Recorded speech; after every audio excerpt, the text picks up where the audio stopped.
არა მარტო ქულათა სისტემა უნდა შემოიღოთ, ჯარიმები უნდა იყოს მიბმული საკრედიტო ქულაზე, როგორც ამერიკაშია.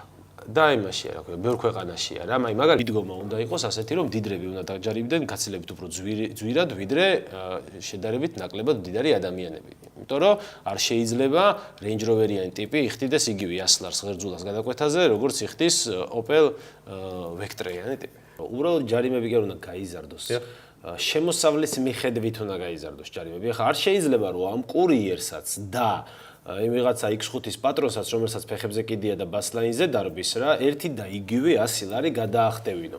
ეს კურიერი დღეში გადის 300 კილომეტრს და ის დღეში გადის 20 კილომეტრს. აი, როგორ შეიძლება რომ ორივე ერთი და იგივე, იმიტომ რომ სხვა რო არაფერია, ელემენტარული პარკინგის გამო ეს კურიერი შეიძლება 10 ჯერ უფრო ბევრჯერ დაჯარიმდეს, ვიდრე ის X5 რა და გამოდის რომ ნაკლებ შემოსავლიანი ადამიანისგან მეტ ფულს ვიღებთ, ვიდრე მეტ შემოსავლიანი ადამიანისგან ერთი და იგივე ემაზე დარღვევაზე და